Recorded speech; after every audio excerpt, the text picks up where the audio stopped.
So let me give you 5 steps to really utilizing the power of positive thinking, even though I said this is about negative thinking. And then let me show you how to use negative thinking in an assignment, how to make negative thinking something that's useful for you. So step number 1, decide to develop the habit right now, the habit of focusing on what's right in your world instead of what's wrong. The habit of focusing on what you do have instead of what you don't have in a situation. And as basic as that is, and as well as you know it, you've got to make it a habit.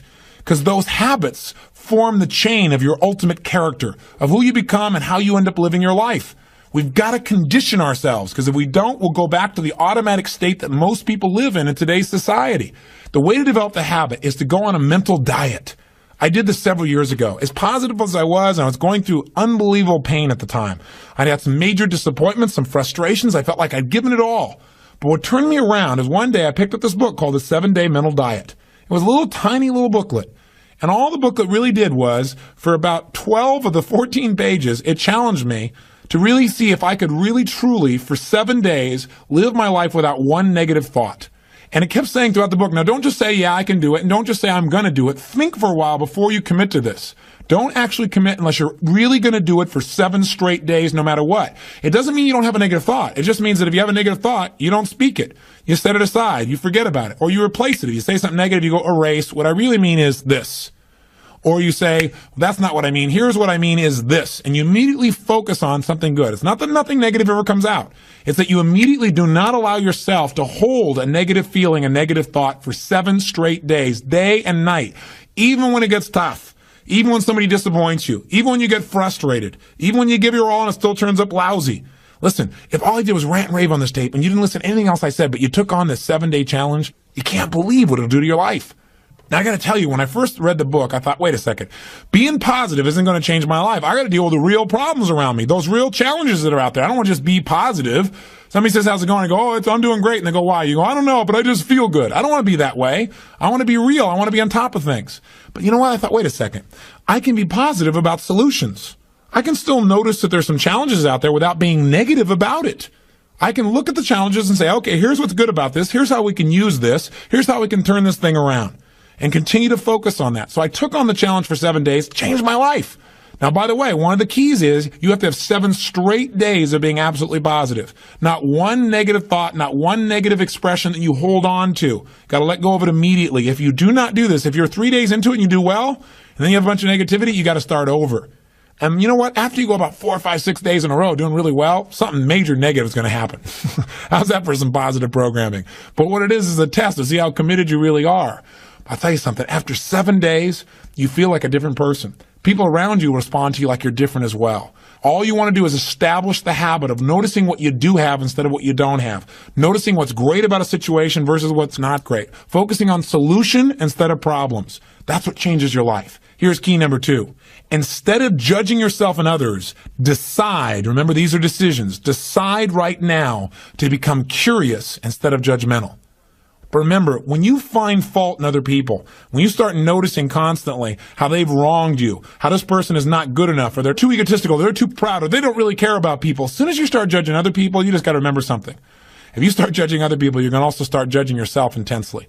If you're angry at other people, there's a very good chance you're angry at yourself as well.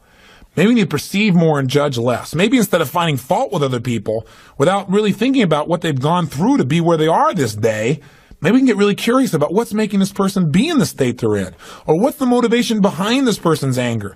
For example, a lot of times we think somebody's being negative or angry or we're frustrated with them, but we never bother to find out what's really going on.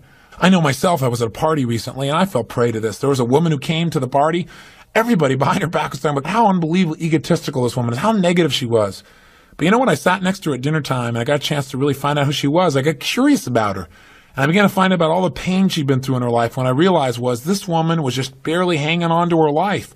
She just needed to know that people cared, but she was so afraid of being rejected that she put out this ego because she didn't want someone to reject her, so she figured she'd reject them first.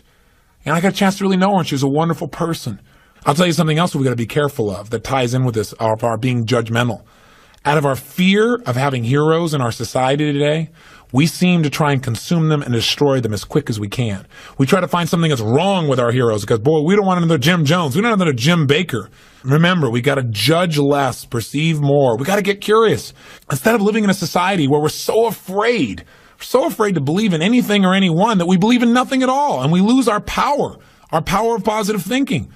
We try to protect ourselves from things we maybe not even need to protect ourselves from.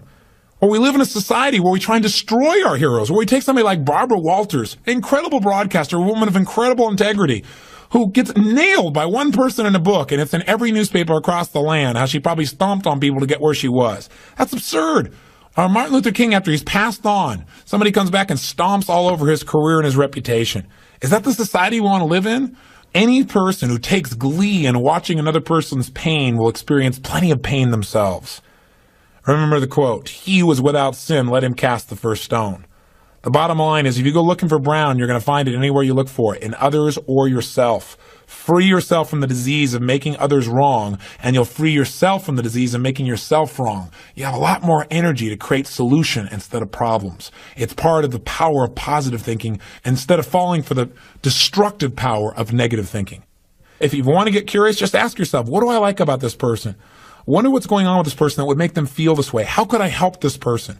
As you ask these kinds of questions, you may learn something about how human beings operate, about their motivations, maybe even some things about how to support yourself as you try to support others. Remember, get curious instead of judgmental. Here's key number 3. If you really want to develop the power of positive thinking as a habit, as a lifestyle, as a strategy for success, then decide right now to find something to appreciate from any seemingly negative person or situation.